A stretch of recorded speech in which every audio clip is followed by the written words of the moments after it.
Veo muchas caras nuevas y qué emoción poder tenerlas aquí y aunque sea así a la distancia por Zoom, poder compartir con ustedes. Entonces voy a empezar a compartir mi pantalla. Solo denme un minutito.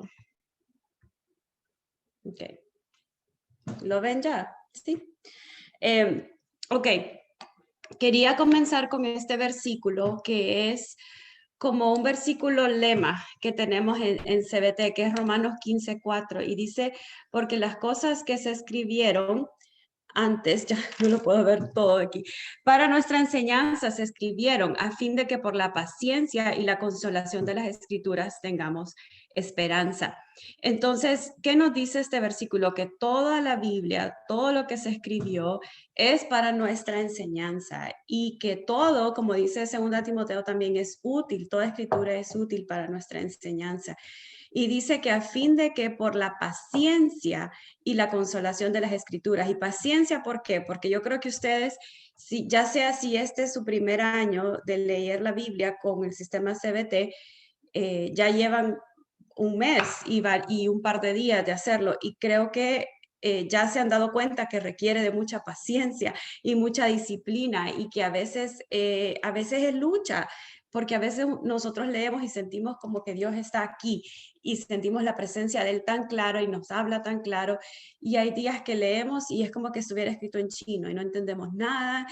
Y entonces esos días son los que requieren de nuestra paciencia y de nuestra disciplina y de nuestra fe en confiar que Dios está haciendo la obra en nosotros, aunque no entendamos nada ese día.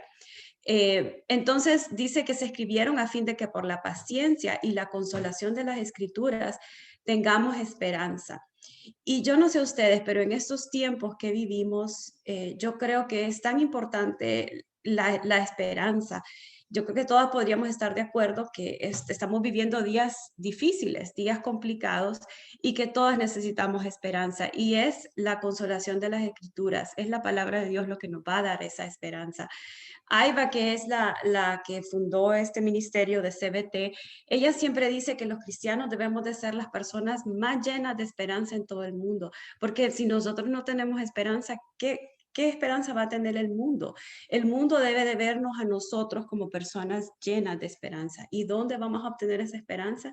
Es por medio de las escrituras. Entonces, por eso quería comenzar con ese versículo. ¿Por qué creemos en la alfabetización bíblica? ¿Por qué estamos haciendo esto? ¿Por qué estudiamos las eras? Ok, no sé cuántos de ustedes les gustan los rompecabezas.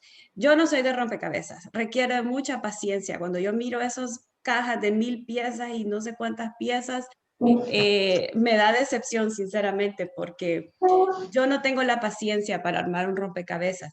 Pero ustedes, si han armado rompecabezas, saben lo importante que es tener la foto de lo que vamos a armar, ¿verdad? ¿Cómo esperamos armar un rompecabezas si no sabemos la imagen que estamos armando?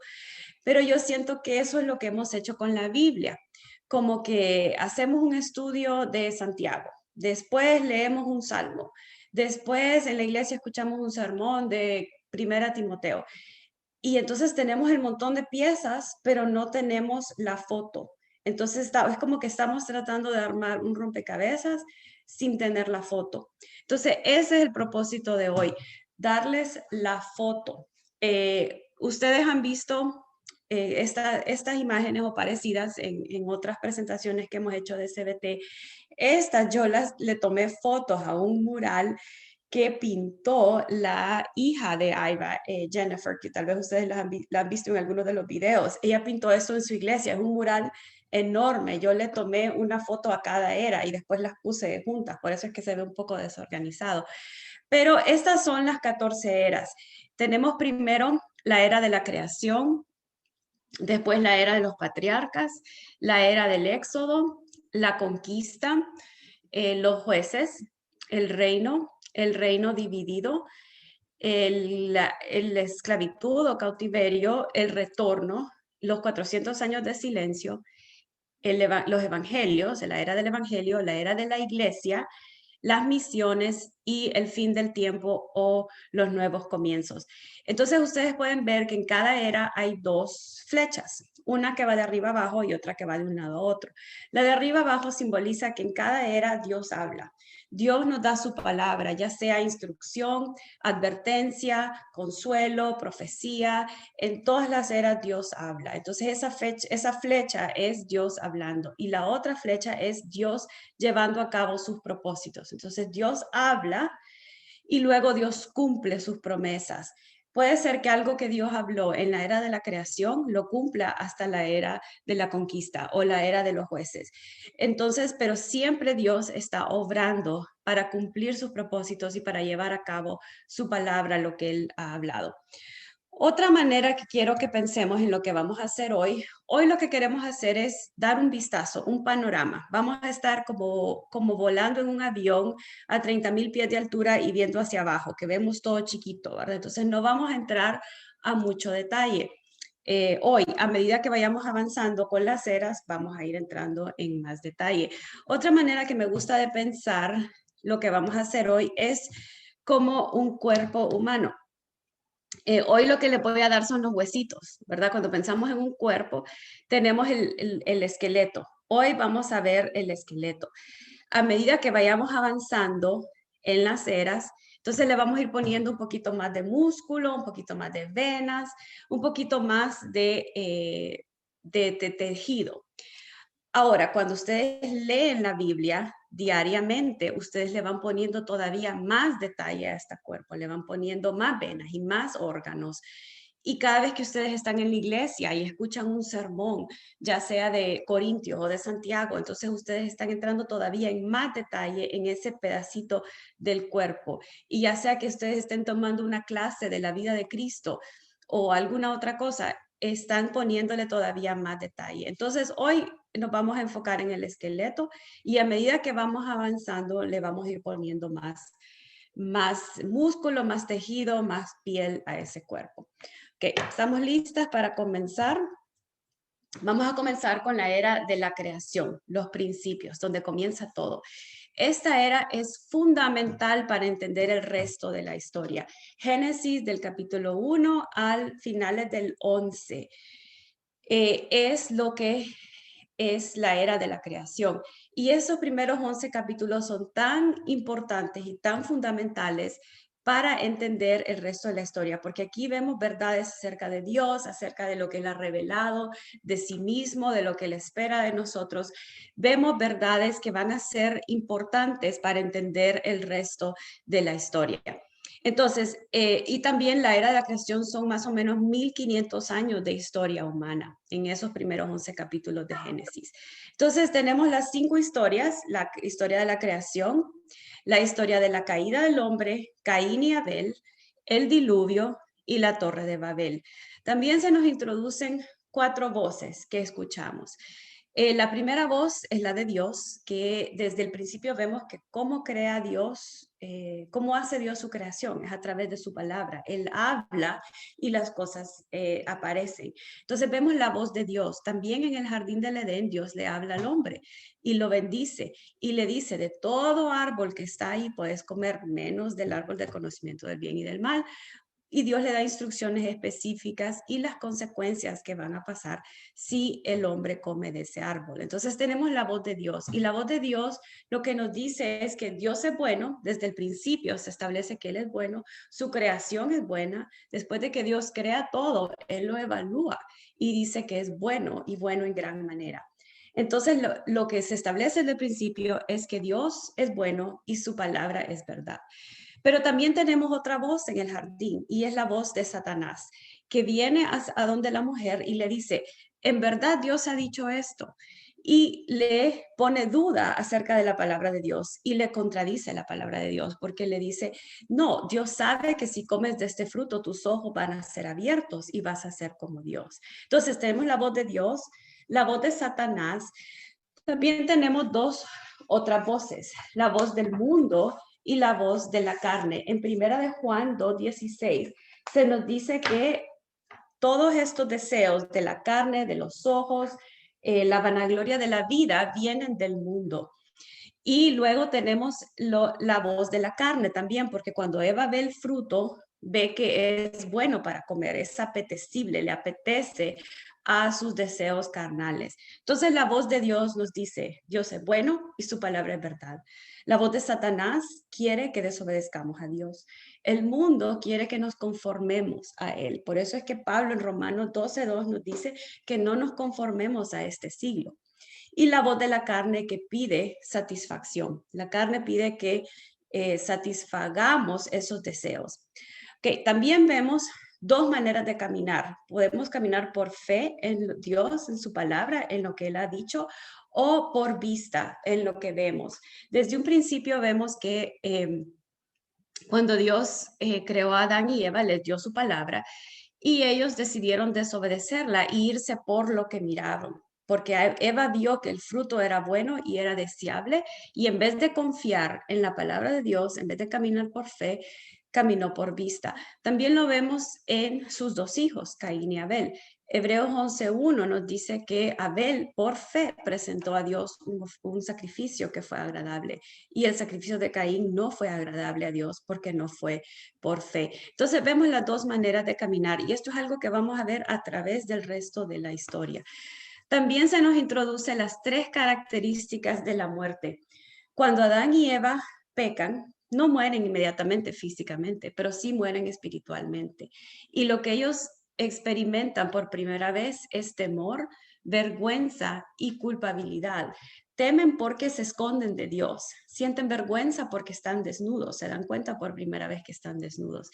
Y la culpabilidad porque en vez de, cuando son confrontados con su pecado, en vez de admitir que han desobedecido a Dios, empiezan a culparse el uno al otro. Adán le echa la culpa a Eva y a Dios también, le dice la mujer que tú me diste. Y Eva le echa la culpa a la serpiente. Entonces, esa idea de que no, que es difícil para nosotros admitir cuando hemos pecado y hemos hecho algo malo. Siempre queremos echarle la culpa a alguien más. Entonces, las tres características de la muerte. También tenemos una promesa y una imagen de redención. La promesa la encontramos en Génesis 3:15, cuando después de que Adán y Eva pecan, Dios dice que de la simiente de la mujer vendrá uno que herirá la cabeza de la serpiente. Entonces nos da esa promesa de que un día vendrá alguien, Él enviará a alguien que por fin iba a vencer a la serpiente. También Dios nos da una imagen de redención, porque cuando Adán y Eva pecan y se esconden, ellos se cubren con hojas, pero Dios les dice que esa cobertura no es adecuada y no es suficiente. Entonces, ¿qué hace Dios? Él toma un animal, algo que él había declarado de su creación, algo que él había declarado que era bueno, porque ¿qué dijo Dios después de que creó todo? Dijo, es bueno. Y tomó este animal que él había creado y que había declarado que era bueno, y ese animal tuvo que morir para cubrirlos a ellos con pieles. Entonces, ¿quién hace el primer sacrificio en el jardín del Edén? Es Dios.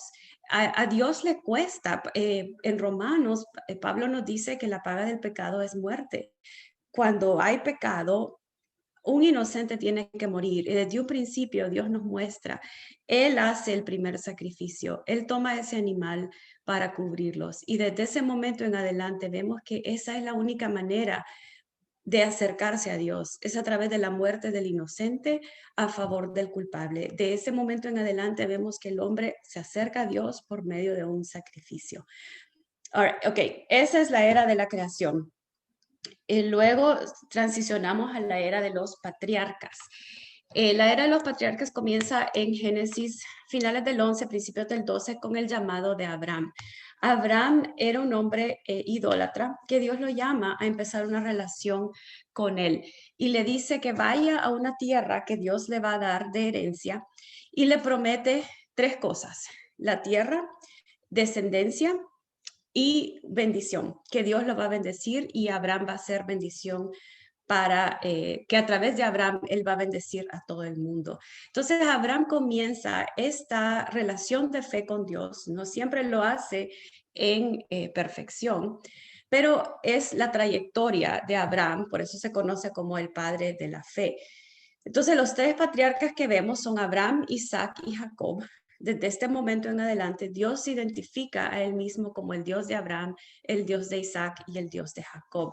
Si ustedes están siguiendo la lectura, probablemente leyeron esta semana a Moisés, cuando Dios se le aparece a Moisés en la zarza ardiente. ¿Cómo se le presenta a Dios a Moisés? Le dice, yo soy el Dios de Abraham, el Dios de Isaac y el Dios de Jacob. Entonces, esa es la manera como Dios se identifica, como el Dios de Abraham, Isaac y de Jacob. Entonces, los tres patriarcas, Abraham, Isaac y Jacob.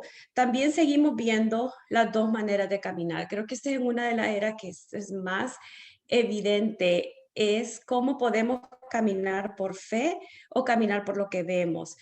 En la vida de Abraham vemos que él a veces actuó por fe, ¿verdad? Cuando Dios le dijo que fuera a esa tierra que Dios le iba a mostrar, ni siquiera sabía a dónde iba. Abraham salió. Él no se puso a ver ni adelante ni para atrás, él se fue. Sin embargo, habían pasado, ¿qué? 10, 15 años y todavía no tenía hijo. Entonces a Sara se le ocurre la brillante idea de que tal vez Dios quiere que tenga descendencia por medio de su sierva. Entonces, Abraham ni corto ni perezoso, ¿verdad? Toman a Agar y tienen un hijo con ella. Entonces, ese es un ejemplo de cuando Abraham no actuó por fe, no caminó por fe, sino que caminó por lo que vio. Isaac también vemos que lucha con caminar por fe o caminar por vista. Igual Jacob. Y también tenemos, bueno, tenemos en la de los patriarcas, los tres patriarcas, seguimos viendo ese tema de las dos maneras de caminar. Y esto es algo que es bien clave, que también vamos a ver a través del resto de la historia, y es un proceso de formación espiritual. Y esta es la idea de que Dios toma a un individuo y le hace una promesa. Y luego pasan muchos años antes de que Dios cumpla esa promesa. Y durante ese tiempo, Dios está probando su fe, enseñándole lo que significa caminar por fe y haciendo su mejor obra espiritual en esa persona. Lo vemos en Abraham. Abraham tenía 75 años cuando Dios le hizo esas promesas. Y Abraham tenía 100 años cuando nació su hijo Isaac. Son 25 años que él estuvo esperando, tropezándose a veces en la fe, no siempre caminando por fe, pero Dios había obrado tanto en Abraham que cuando Isaac nace y Dios le pide que lo sacrifique, Abraham está listo porque dice, Dios lo va a levantar de los muertos. Entonces, vemos ese proceso de formación espiritual, lo vemos en Isaac, lo vemos en Jacob y lo vemos a través de la historia. Lo vemos en David cuando es ungido como por Samuel para ser rey de Israel y pasan 40 años persiguiéndolo a Saúl sin ser rey. Lo vemos también en José, el hijo de Jacob, que tiene sueños cuando tiene 17 años. Sin embargo, pasan 20 años antes de que sus sueños se realicen. También lo vemos en el mismo Moisés que estamos estudiando ahora. Pasa 40 años en Madián cuidando ovejas antes de ser llamado por Dios para liberar a Israel. Entonces es ese proceso de formación espiritual y es en esa brecha, el tiempo entre la promesa de Dios y el cumplimiento de esa promesa, que Dios hace su obra. Y esto no solo es las personas en la Biblia, es la misma manera que Dios funciona en nosotros. Yo creo que todas podemos pensar en alguna oración, tal vez algo que hemos estado pidiéndole a Dios por años, una oración que no ha sido contestada.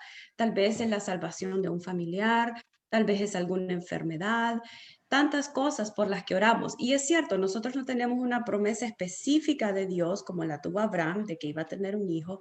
Sin embargo, seguimos orando y es el mismo proceso de formación espiritual que Dios hace en nosotros, en esa brecha entre estamos orando y que Dios contesta esa oración. Y en ese momento es lo que hacemos, vivimos por fe. Eso es lo que significa vivir por fe y no por vista.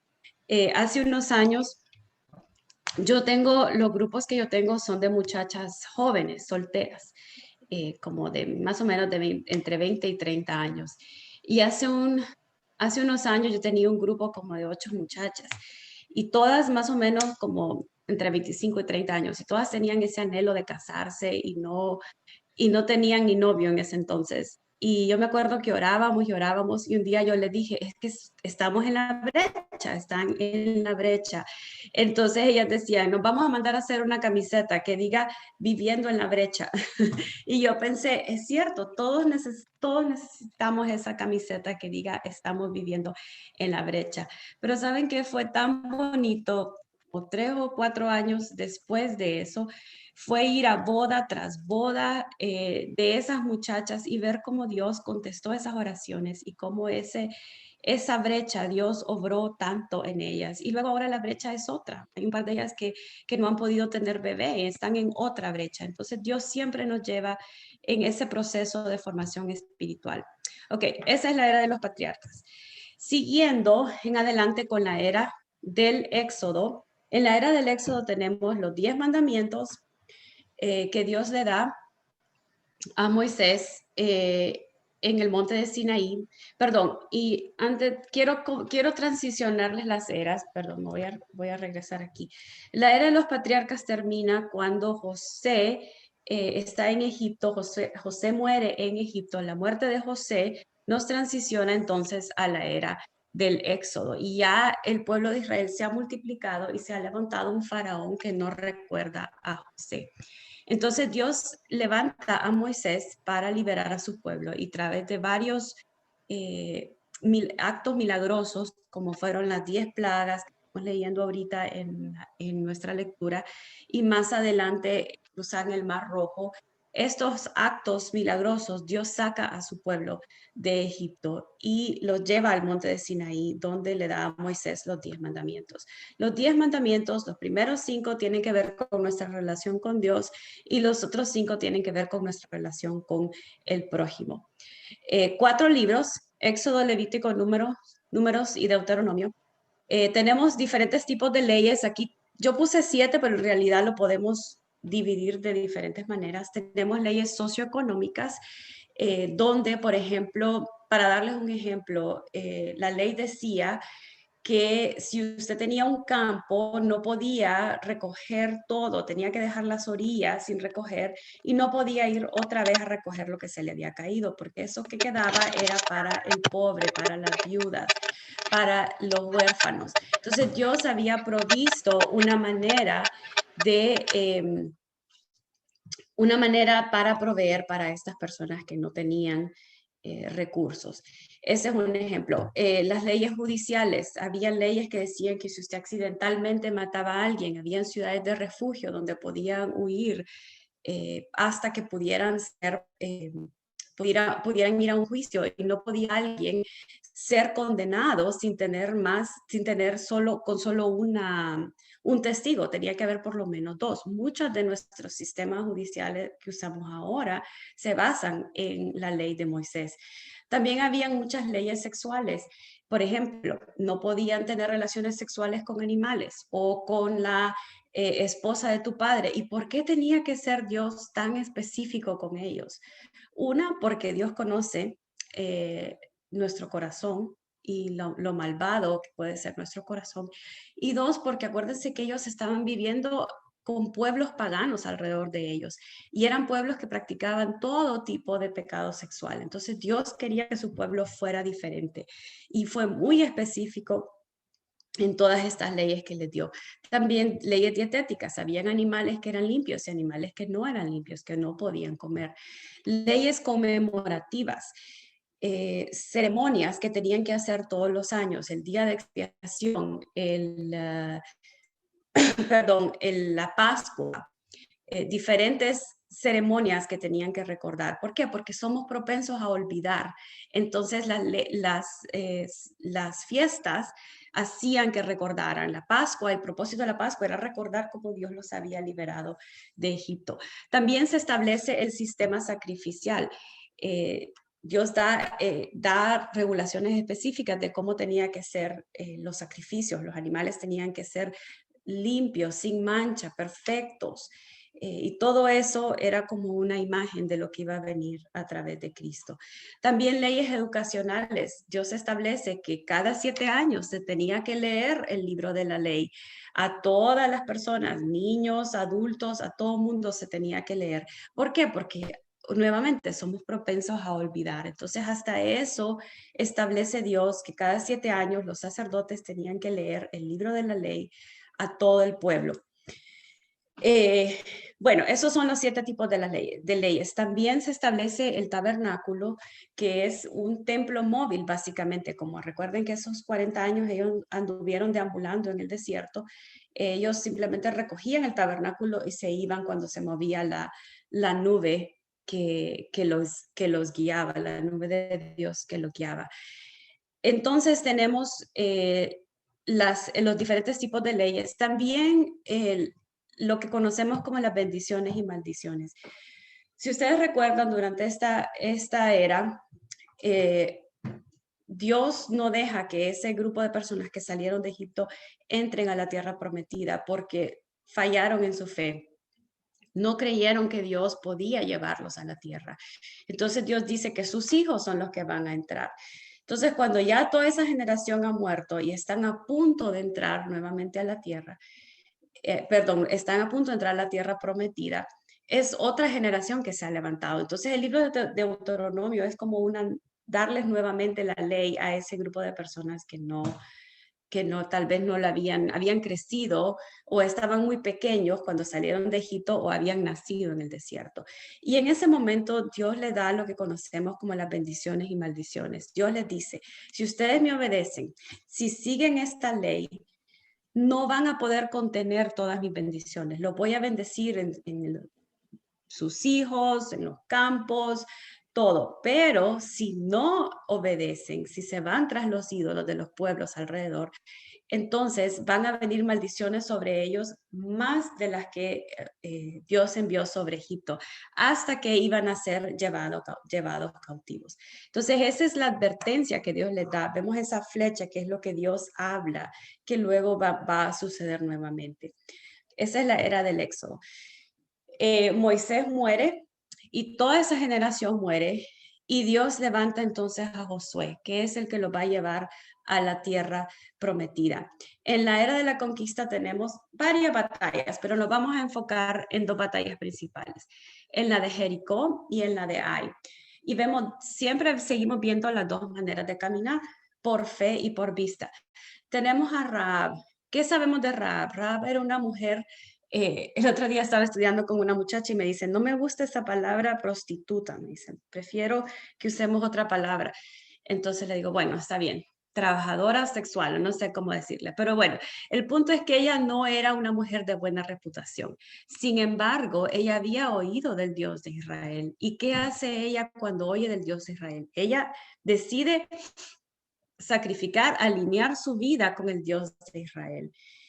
Y tenemos a Acán, que Acán era alguien que había crecido, no sabemos si nació en Egipto o nació en el desierto, pero era alguien que había crecido entre el pueblo de Israel, que había visto cómo Dios había provisto por ello durante todo ese tiempo. Pero Acán no camina por fe, él toma de lo que Dios había dicho que no había que tomar y por ese pecado de él mueren no solo él, sino su familia y muchas otras personas cuando los israelitas son vencidos en la batalla de Ai.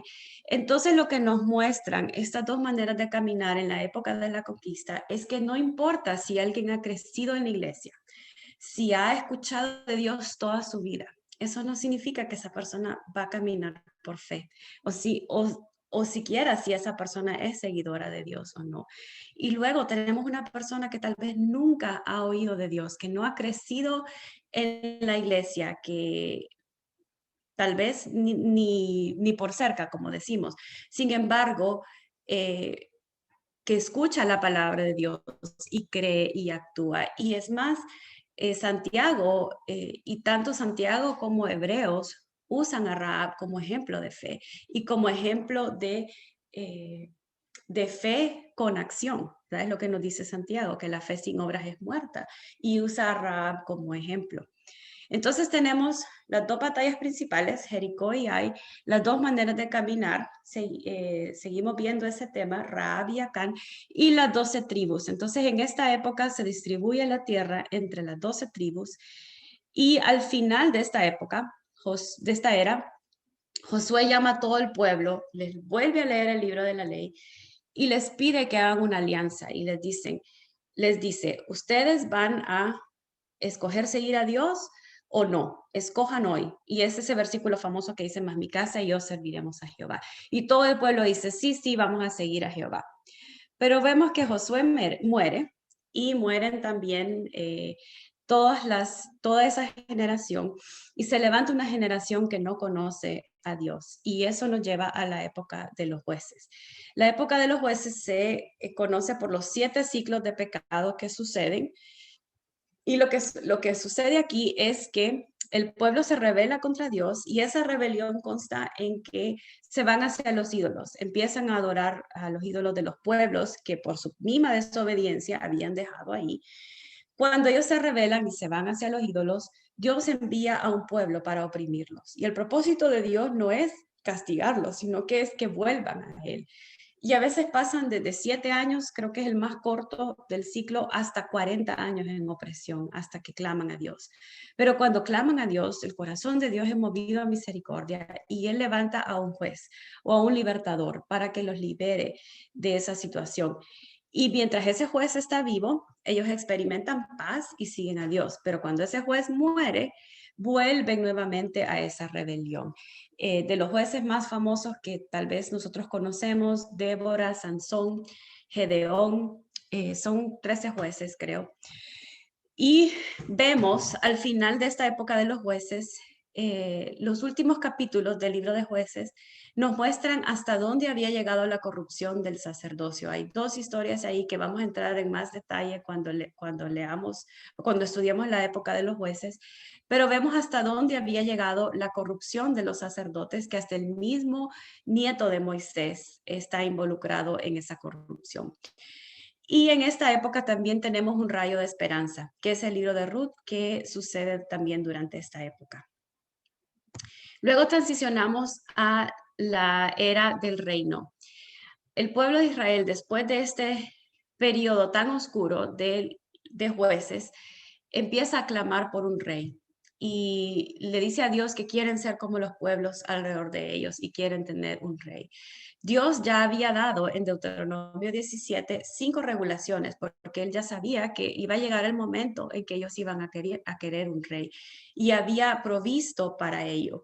Entonces, las 5 regulaciones que Dios les había dado era, primero, tenía que ser uno de ellos, un israelita. No podían poner sobre ellos a alguien de otra nación. Y tiene sentido, ¿verdad? Incluso ahora no vamos a poner de presidente de Honduras a un salvadoreño o a un, ¿verdad? A un de otro, mejor no digo nada porque hay controversia ahí, pero, pero bueno, la idea es que incluso aquí en Estados Unidos no puede haber un presidente que no sea americano. Entonces esa es la primera regulación que Dios les dio. La segunda era que no podía tener un gran ejército para regresar a Egipto. No podía regresar a Egipto. Y, perdón, me salté. También que no podía tomar muchas mujeres, especialmente mujeres extranjeras, porque Dios sabía que esas mujeres iban a llevar su corazón hacia la idolatría. También la cuarta era que no podía acumular muchas riquezas para sí mismo, para exaltarse sobre sus hermanos, sobre su pueblo.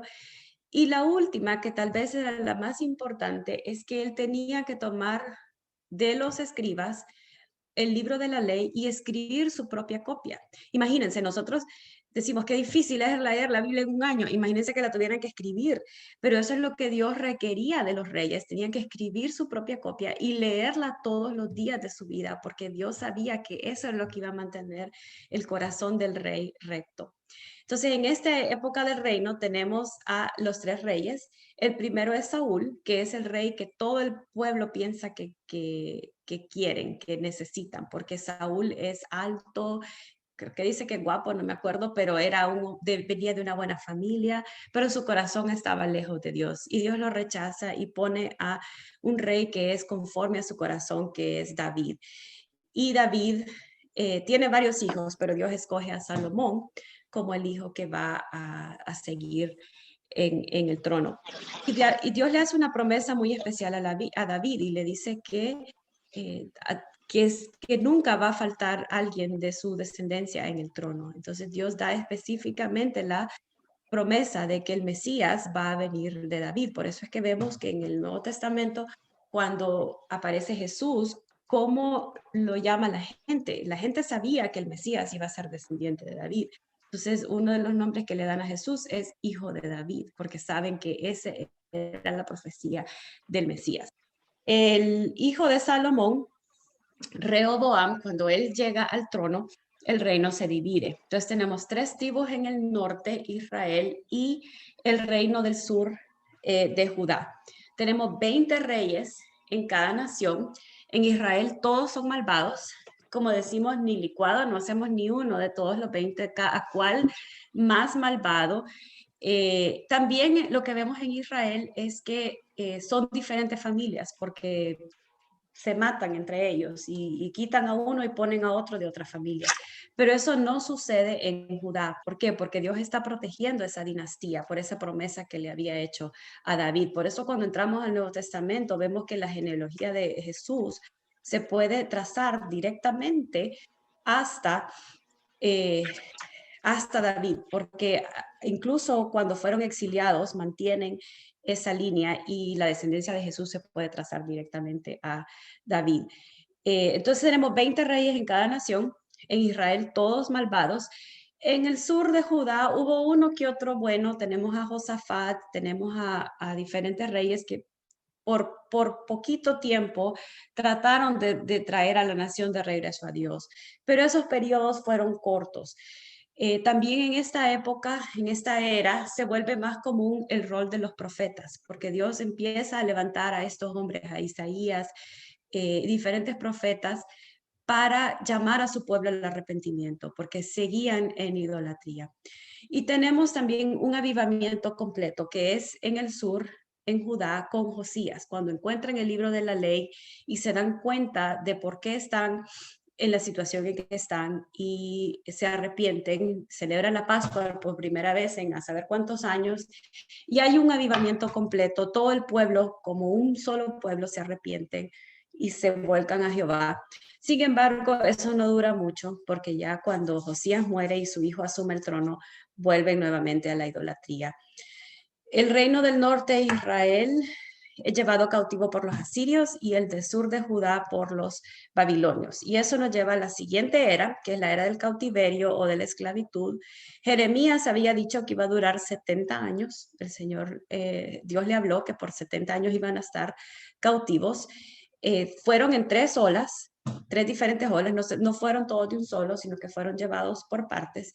3 hombres claves en esta era, Jeremías, Daniel y Ezequiel. Jeremías, él profetiza durante más o menos a finales del reino dividido y principios del cautiverio. Daniel probablemente fue en esa primera ola, porque vemos que él estaba con el imperio de Babilonia y luego con el rey Darío, que era de los persas. Y Ezequiel, que su ministerio fue completamente a los que estaban en cautiverio. Y luego nos vamos después de esos 70 años, Dios usa al rey Ciro para permitirlos que regresen nuevamente a, a la tierra. Nuevamente regresan en 3 olas. Podemos dividirlo tal vez o verlo de esta manera. 3 hombres con 3 diferentes propósitos o 3 reconstrucciones. Zorobabel, y aquí me van a disculpar porque no las puse en orden, pero Zorobabel regresa a reconstruir el altar y el templo en la primera ola. Esdras regresa para reconstruir al pueblo. Esdras era un sacerdote que conocía el libro de la ley y regresa a reconstruir el pueblo, podemos decirlo, porque él enseña nuevamente el libro de la ley a toda esa gente que regresa. Y Nehemías que reconstruye los muros. Durante este tiempo, ellos tienen mucha oposición. Los enemigos del pueblo de Israel siempre están allí queriendo desanimarlos y se cansan y se desaniman y dejan de construir el templo y se van a construir sus casas. Entonces Dios levanta a estos profetas, Ageo, Zacarías y Malaquías, para decirle a su pueblo, no, dejen de construir sus casas, regresemos nuevamente a reconstruir el templo. Entonces tenemos a Ageo Zacarías y Malaquías también nos dicen, nos dan varias profecías del Mesías. Zacarías nos habla de su humildad, de cómo va a entrar como manso, montado en un pollino, en un asno. Y Malaquías nos cierra el Antiguo Testamento y nos habla de el Elías que ha de venir, eh, el, el regreso de Elías que volverá el corazón de los padres a los hijos y los hijos a los padres. Entonces, con eso terminamos el Antiguo Testamento y luego vienen 400 años, la era del silencio, donde no hay nueva palabra de Dios, no hay profecía, no tenemos nueva palabra de Dios, pero esto no significa que Dios no está actuando, porque durante este tiempo pasan los 4 imperios que Daniel había predecido o había profetizado. Primero Babilonia, luego Babilonia es conquistada por los medo-persas y luego los medo-persas por los griegos. Y lo que hacen los griegos es que comienzan el proceso de helenización. Básicamente ellos quieren hacer a todo mundo griego y establecen el lenguaje griego como el lenguaje común, como el lenguaje que se usa, por decir, para hacer comercio, para todo. Entonces, algo que sucede durante este tiempo es que el Antiguo Testamento es traducido a griego. Todo esto Dios lo está usando para, preparando todo para cuando venga, para el nacimiento de Jesús. Porque lo que hace este lenguaje común es que permite que el Nuevo Testamento se escriba en griego. Y luego los romanos traen paz para la región, que no ha habido paz por mucho tiempo, y también establecen un sistema de carreteras, de calles, que eventualmente cuando viene la persecución de la iglesia, el evangelio se puede regar fácilmente cuando la gente puede viajar, ¿verdad? El sistema de calles que han establecido los romanos. Entonces, durante todo este tiempo, aunque no hay palabra nueva de Dios, no hay profecía nueva, Dios está actuando. Otra cosa que sucede durante este tiempo es el desarrollo de las sinagogas y de esas sectas como el fariseo, los saduceos. Una de las cosas que a mí siempre me intrigaba cuando estudiaba la Biblia, que yo no entendía completamente, era cómo yo leía el Antiguo Testamento y decía, esta gente que solo pasaban buscando ídolo tras ídolo tras ídolo, y después abrimos el Nuevo Testamento y ahora es que son tan legalistas que si, ¿verdad? O sea, están los fariseos y ¿qué sucedió? Y lo que sucedió es que al fin, durante esta época de estos 70 años que estuvieron en cautiverio, al fin Israel fue curado de su idolatría. Y al fin entendieron que Dios era el Dios y ya no siguieron buscando esos ídolos. Pero lo que sucede durante esta época es que se crean estas sectas de los fariseos, los saduceos, toda esta gente que empieza a interpretar la ley. Entonces, por ejemplo, dicen que le habían agregado como 600 diferentes partes a la ley. Por darles un ejemplo, la ley del sábado que decía que no se tenía que hacer trabajo, pero ¿cómo la interpretaban ellos? Decían que si yo iba caminando y se me caía algo, ni siquiera me podía agachar a recogerlo, porque eso era que estaba quebrando el sábado. Por eso es que critican tanto a Jesús cuando Jesús sana a las personas en el sábado, porque le dicen, no, eso no es, eso, Jesús no puede ser hijo de Dios, porque si fuera en realidad hijo de Dios, no estaría haciendo estas cosas en el sábado. Entonces ellos habían agregado todas estas cosas a la ley y habían puesto una carga sobre el pueblo que Jesús mismo le dice, ni siquiera ellos mismos estaban dispuestos a llevarla. Entonces todo esto sucede en estos 400 años. La sinagoga se vuelve como el centro. Cada pueblo, cada ciudad tiene una sinagoga donde hay un escriba y una persona y se lee el libro de la ley. Ok, y ese silencio Dios lo,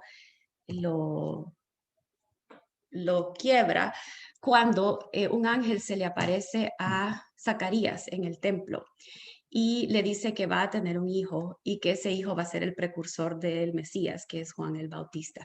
Entonces, en la era del Evangelio tenemos los 4 evangelios, Mateo, Marcos, Lucas y Juan, que fueron escritos para 4 diferentes audiencias. Seguimos viendo las 2 maneras de caminar ¿verdad? Jesús habla de la puerta amplia y la puerta estrecha.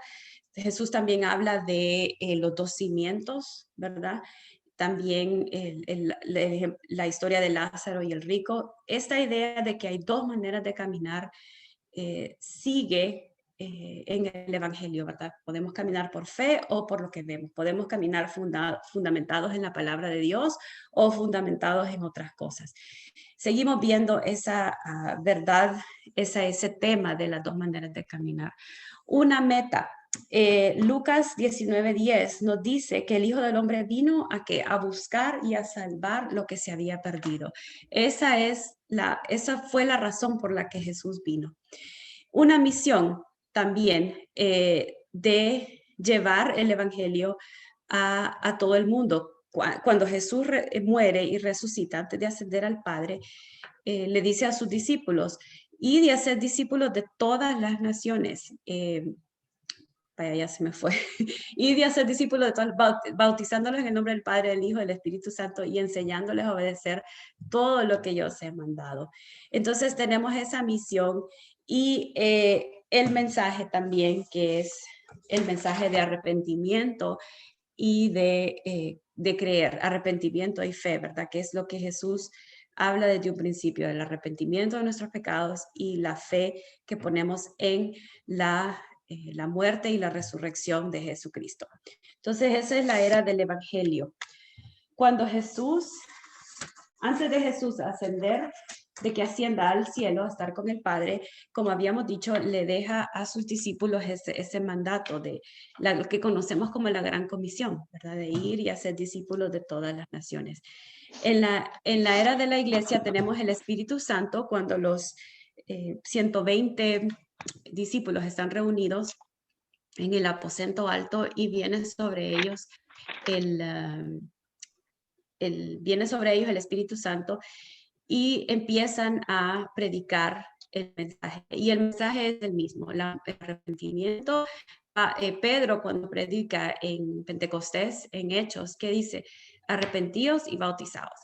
Es el mensaje de arrepentimiento y fe. Vemos también un cuerpo, ¿verdad? Que en la era de la iglesia que se forma cuando, bueno, y algo que debo decir de entrada es que en estas dos eras que vamos a ver, iglesia y misiones, como que se traslapan, ¿verdad? Aunque la era de la iglesia comenzó en Pentecostés cuando descendió el Espíritu Santo y comenzó la iglesia, todavía vivimos en esta era porque todavía somos la iglesia y tenemos ese mensaje que llevamos a todo el mundo. La Gran Comisión sigue en adelante, seguimos adelante con la Gran Comisión. Somos un cuerpo, aunque estamos en diferentes iglesias, en diferentes países, pero somos un cuerpo. Y Pablo, a través de las cartas, de sus cartas, y no solo Pablo, sino que Pedro y los otros apóstoles que escribieron cartas, nos dan como esa explicación de cómo vivimos esta vida como seguidores de Cristo, como hermanos y hermanas en Cristo, cómo lo hacemos. Por eso Pablo le escribe todas estas cartas que escribió Pablo a los romanos, a los corintios, gálatas, efesios, son a iglesias que había establecido y les está diciendo cómo, como la explicación, cómo vivimos esta vida nueva en Cristo. Somos un cuerpo, ¿verdad? Pero con muchos dones. Y los dones, el propósito es que los usemos en la iglesia. Todos tenemos por lo menos un don que Dios nos ha dado. Algunos tal vez tendrán más, pero el propósito es que usemos esos dones para la edificación de la iglesia y la gloria de Dios. Podemos decir que la era de las misiones comenzó cuando Esteban fue apedreado, porque antes de eso los discípulos estaban todos en Jerusalén, pero cuando Esteban es apedreado, comienza la persecución y empiezan a dispersarse por diferentes lados y empiezan a llevar el evangelio cuando se van. ¿Qué había dicho Jesús en Hechos cuando les prometió el Espíritu Santo? Les dijo que el Espíritu Santo vendría sobre ellos y serían testigos en Jerusalén, en Judea, en Samaria y hasta lo último de la tierra. Entonces, ahí seguimos, ahí estamos todavía nosotros. Este es Esta es nuestra era, donde estamos, en la era de las misiones, llevando siempre el evangelio hasta lo último de la tierra. Y tal vez ustedes piensan, pues yo estoy aquí en Honduras, ¿cómo llevo yo el evangelio hasta lo último de la tierra? Podemos orar por misioneros, podemos orar por las naciones. Mi esposo, eso es una cosa que él siempre me ha enseñado. Él tiene mapas por todos lados, por toda la casa hay mapas. Y a veces él solo se sienta y empieza a orar por diferentes países. Entonces yo les animo a que pensemos más allá de solo nuestro rinconcito donde estamos, porque tal vez no podemos ir, pero sí podemos orar. Es un reino, seguimos llevando, expandiendo el reino de Dios y seguimos viendo las dos maneras de caminar. Cuando Pablo nos da varias de las cartas de Pablo y de otros apóstoles hablan de despojarnos de ciertas cosas y vestirnos de ciertas cosas. Despojarnos de qué? Del viejo hombre, de pecado, de todas esas cosas, del peso del pecado ya se me fue la palabra, que nos detiene, y de ponernos o de vestirnos de otras cosas, de vestirnos de la armadura de Dios. Entonces seguimos viendo esas dos maneras de caminar. Pero sabemos que Dios ya nos ha revelado el final o la conclusión de la historia. En Apocalipsis se nos da la conclusión de la historia y en Apocalipsis nos habla de un árbol, el árbol de la vida. Ya no son dos, sino que es uno. Y ya no van a haber dos maneras de caminar, solo vamos a ir, ya no vamos a tener que caminar por fe porque nuestra fe será hecha vista. Seremos un pueblo, nos habla de la Nueva Jerusalén y de cómo Dios va a hacer todo nuevo. Uno de mis versículos favoritos se encuentra en Apocalipsis 7:9. Sí, 7:9, que dice que vamos a estar alrededor del trono de toda tribu, toda lengua y toda nación. ¿Y saben qué es eso? Es la conclusión de la gran comisión. Jesús nos dijo que fuéramos a ser discípulos de todo el mundo y que fuéramos a todo el mundo a ser discípulos. Y lo que sucede en Apocalipsis 7:9 es la conclusión. Van a haber personas de toda tribu, de toda lengua y de toda nación alrededor del trono. Y qué bonito va a ser eso, estar no solo con personas que son como nosotros, sino personas diferentes, todas las personas que han escuchado de Jesús, que han puesto su fe en él. Y vamos a recibir coronas y recompensas por las obras que hemos hecho, pero esas coronas las vamos a tomar y las vamos a poner a los pies de Jesús. Entonces tenemos el final del tiempo y los nuevos comienzos. Y creo que con eso termino.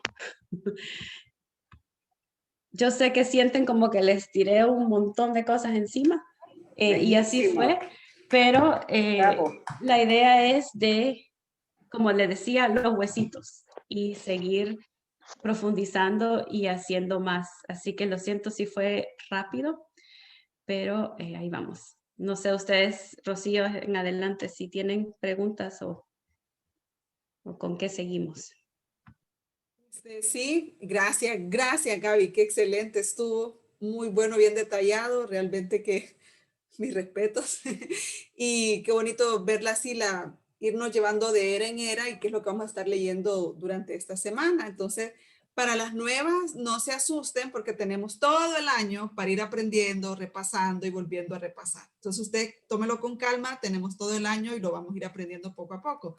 Y ya las que estamos de segundo año o tercero, ya uno dice, qué rico, pues, porque el cerebro te va recordando y te va llevando y te va uniendo todas esas conexiones que Gaby nos acaba de dar.